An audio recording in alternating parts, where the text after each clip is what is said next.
It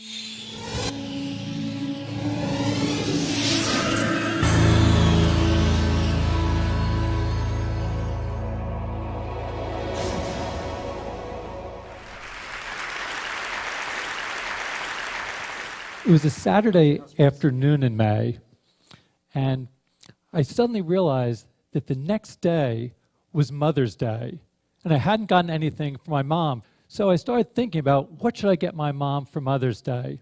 I thought, well, why don't I make her an interactive Mother's Day card using the Scratch software that I'd been developing with my research group at the MIT Media Lab.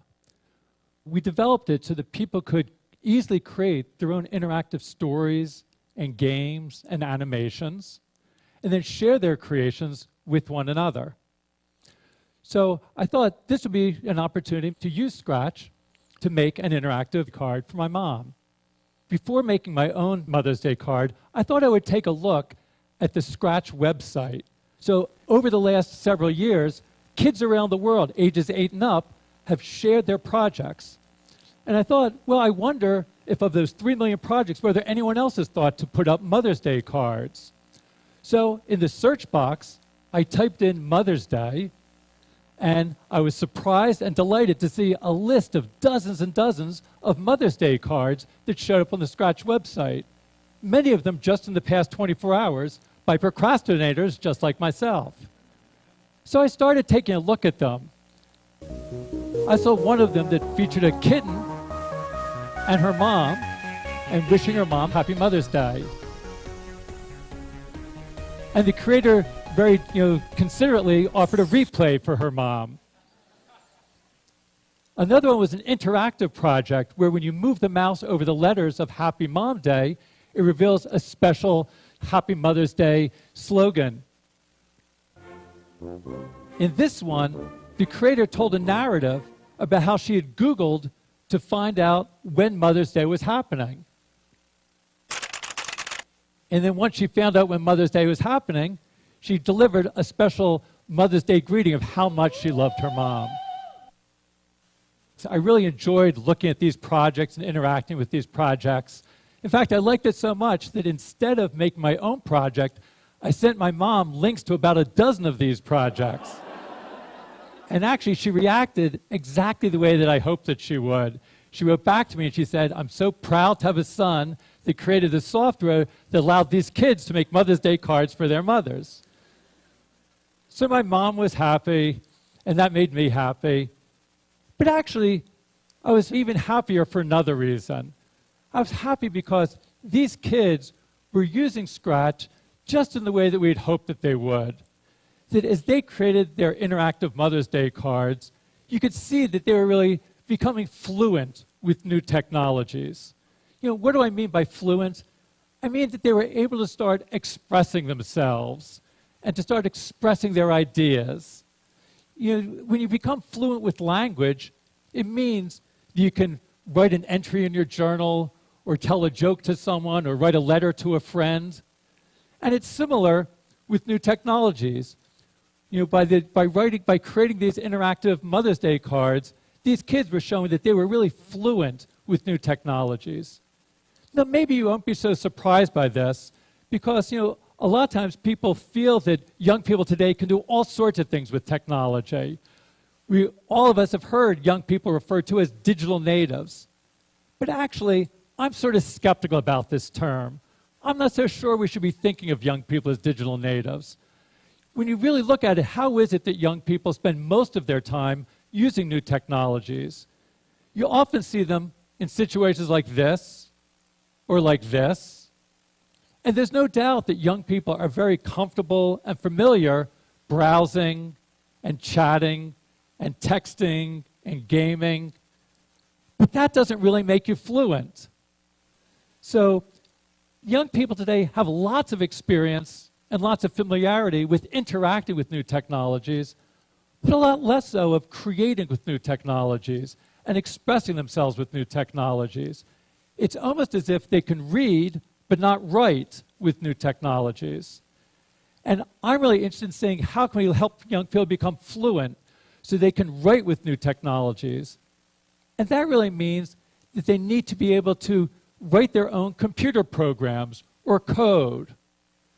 So increasingly, people are starting to recognize the importance of learning to code. In recent years, there have been hundreds of new organizations and websites that are helping young people learn to code. You look online, you'll see places like Code Academy and events like Coder Dojo and sites like Girls Who Code or Black Girls Code. It seems that everybody is getting into the act. Just at the beginning of this year, at the turn of the new year, New York City Mayor Michael Bloomberg made a New Year's resolution that he was going to learn to code in 2012. A few months later, the country of Estonia decided that all of its first graders should learn to code. And that triggered a debate in UK about whether all the children there should learn to code. Now, for some of you, when you hear about this, it might seem sort of strange about everybody learning to code. When many people think of coding, they think of it as something that only a very narrow subcommunity of people are going to be doing. And they think of coding looking like this. And in fact, if this is what coding is like, it will only be a narrow subcommunity of people with special mathematical skills and technological background that can code. But coding doesn't have to be like this. Let me show you about what it's like to code in Scratch.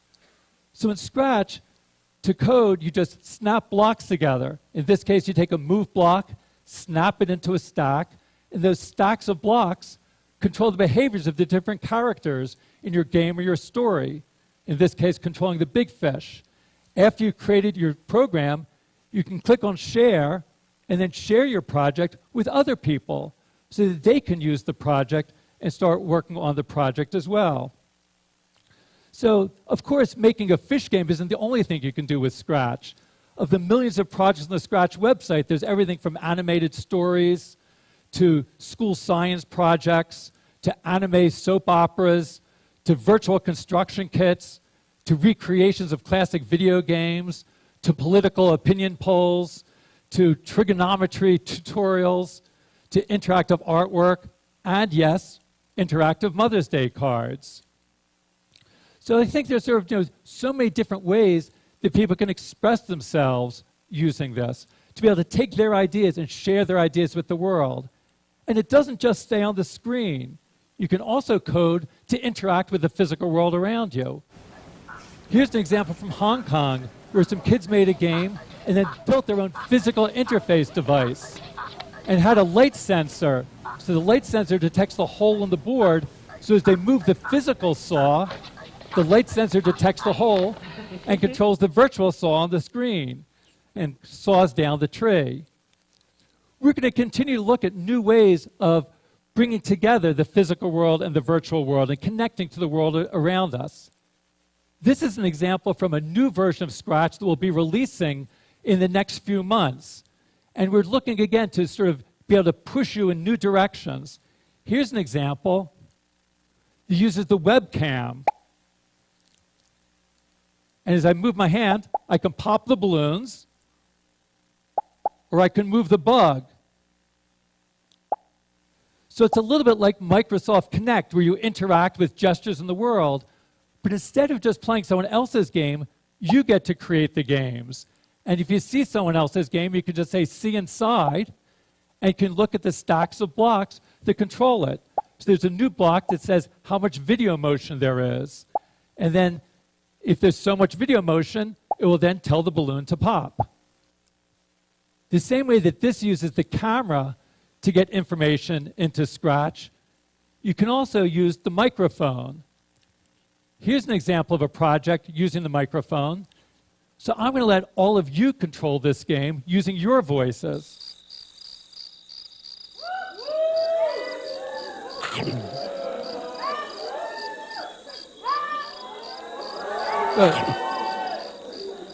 So maybe control your...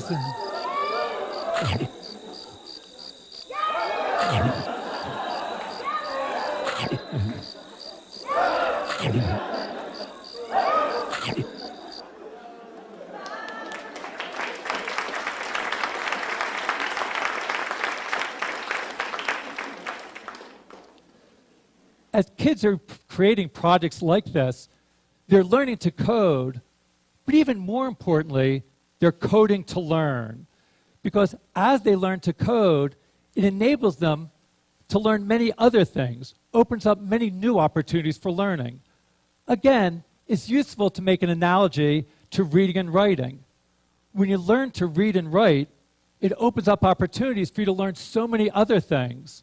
When you learn to read, you can then read to learn.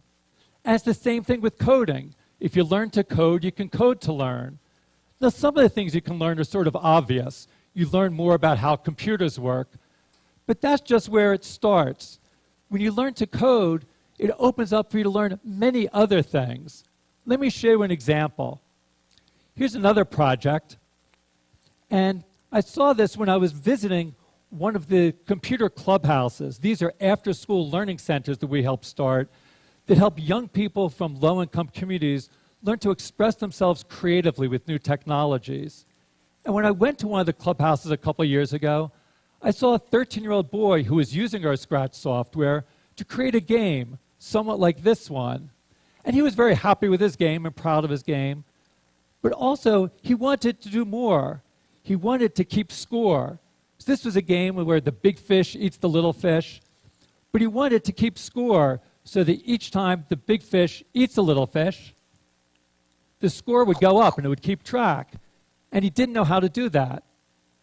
So I showed him that in Scratch, you can create something called a variable. I'll call it score. And that creates some new blocks for you. And it also creates a little scoreboard that keeps track of the score.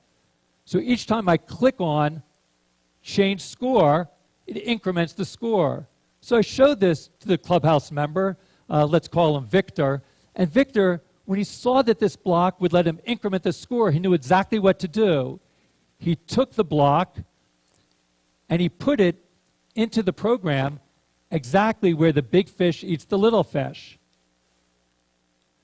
So then, each time the big fish eats the little fish, it will increment the score, and the score will go up by 1. And it's in fact working. And he saw this, and he was so excited, he reached his hand out to me, and he said, "Thank you, thank you, thank you." And what went through my mind was, how often is it that teachers are thanked by their students for teaching the variables? It doesn't happen in most classrooms. But that's because in most classrooms, when kids learn about variables, they don't know why they're learning it. It's nothing that really they can make use of. When you learn ideas like this in Scratch, you can learn it in a way that's really meaningful and motivating for you. You can understand the reason for learning variables. And we see that kids learn it more deeply and learn it better. Victor had, I'm sure, had been taught about variables in schools, but he really didn't, he wasn't paying attention. Now he had a reason for learning variables. So when you learn through coding and coding to learn, that you're learning it in a meaningful context, and that's the best way of learning things. So as kids like Victor are creating projects like this, they're learning important concepts like variables, but that's just the start.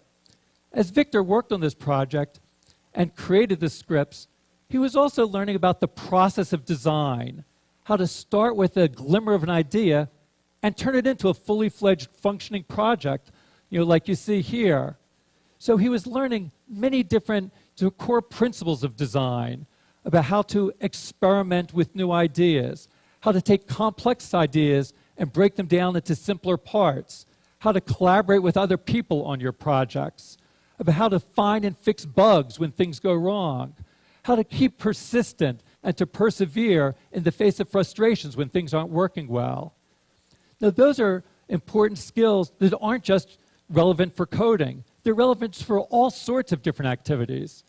Now, who knows if Victor is going to grow up and become a programmer or a professional computer scientist? It's probably not so likely, but regardless of what he does, he'll be able to make use of these design skills that he learned, regardless of whether he grows up to be a marketing manager or a mechanic or a community organizer.